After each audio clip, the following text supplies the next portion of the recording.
myFM.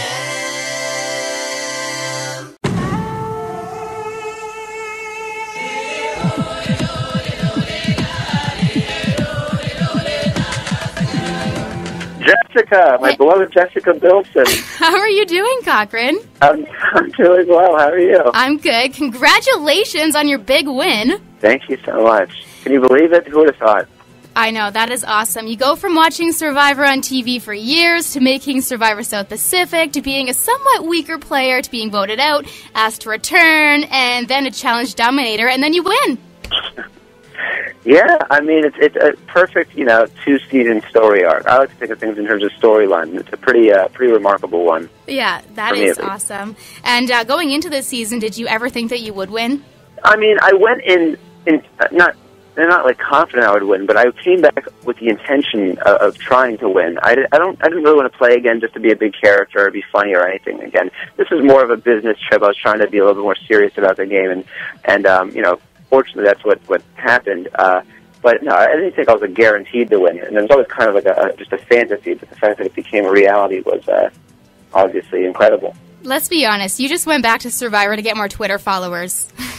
No, I mean, have you seen my Twitter following? I mean, I have to say, it's pretty obscene. I'm up to like 111,000 now. I know. But I'm like stage fright to even tweet now. Like I'm afraid I'm going to start. I mean, at some point I'm going to start losing the followers. That's what happens. Like a month from now, people aren't going to care. And every time I tweet, I'm going to lose. Like there's going to be a mass exodus of people just leaving my Twitter page. But for the time being, seeing this number rise, it made Survivor worthwhile. Yeah, forget the money, forget the title. It's all. It's all about your fans, number. right? I'm looking at it right now.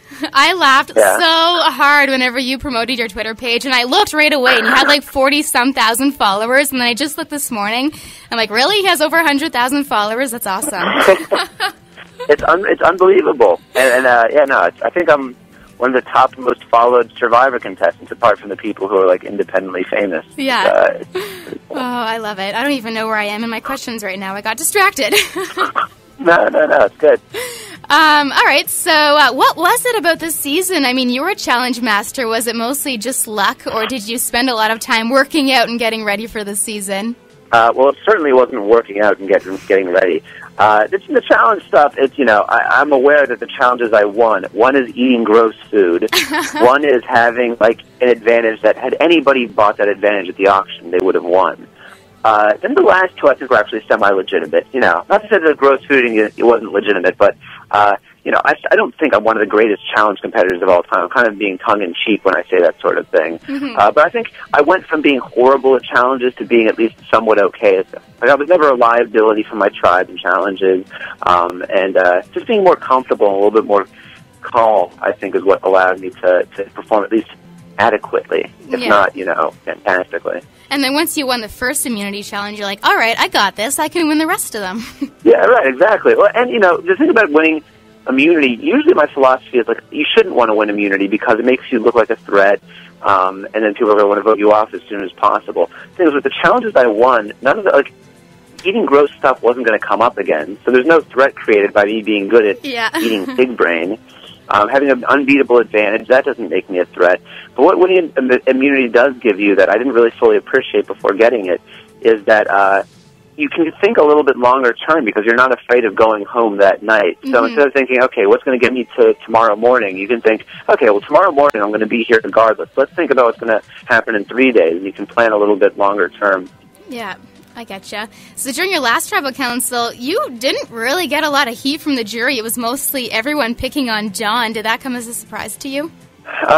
Yeah. I mean, my game plan going into that final tribal council was I thought I was going to have to tear Dawn apart. Like, I figured that it was going to come down to me and Dawn, that people were going to say that Dawn and I played very similar games, but one of us has to prove why the other shouldn't win. So I was ready to tear her apart. Once the jury started just really being so horrible to her, I'm like, okay, well, I don't need to tear it apart anymore. I was kind of sit back and relax. But I didn't. I expected some negative feedback, but not as intense as it was for her. By the way, you did an awesome job answering all those questions. Did you practice, or does it kind of come natural since you were in law school? Thank you. I mean, you're welcome. Getting the final tribal council has always been my dream. So that to be able to do well, it was great. I mean, you can't really rehearse for I rehearsed my opening statement before we went there, but for the questions that they asked, I didn't. You can't prepare for that because you don't know what they're going to ask, unless they ask the really trite questions of like, why does the person sitting next to you not deserve to win? But none of them asked questions like that. So That's true. It was pretty spontaneous.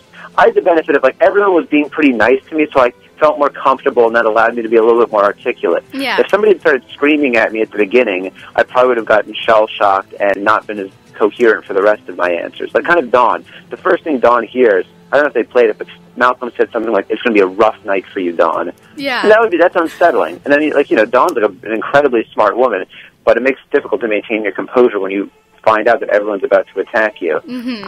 Yeah, I guess so, eh? And, I'm not kidding, though. As soon as you answered a question, everyone I was watching with were like, "Oh, my God, Cochran, that was awesome." Yeah, I'm thrilled. I'll tell them I appreciate it. I will. I felt so awkward for poor Sherry, though. Was she so angry afterwards? Yeah, I mean, she was angry. Dawn was very upset. I felt bad for Sherry, too. And I before we even got to that final tribal council, I did talk to her and was like, "Look, Sherry, you have a pretty compelling argument to make. You're not especially good at challenges, which meant you probably could have been voted off very early on your tribe, especially given that it was losing every challenge. You managed to survive that. You got to the merge with an 8-4 disadvantage. You ingratiated yourself with a group of favorites.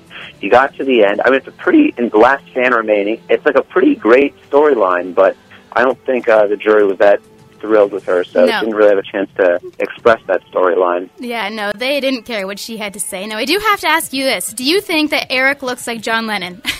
Like John Lennon? I think he looks more like Leif Garrett. Really? You know Leif Garrett, like the early 70s, like teen heartthrob guy. That is funny. Every time I saw him, you look like John Lennon.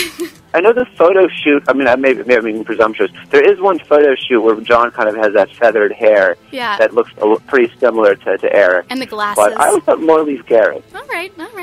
Congratulations again on winning Survivor, and I guess now that you have a ton of Twitter followers, you'll never see my tweets anymore. That's okay. No, well, the weird thing is I'm getting an influx of tweets right now. I can't keep up with anything, but I know within like a week this is all going to stop, and then I will be sure to see your tweets, and I'll be favoriting all of them. All right, sounds good. All right, well, thanks for talking to me today on myFM, Cochran. Thank you. Bye.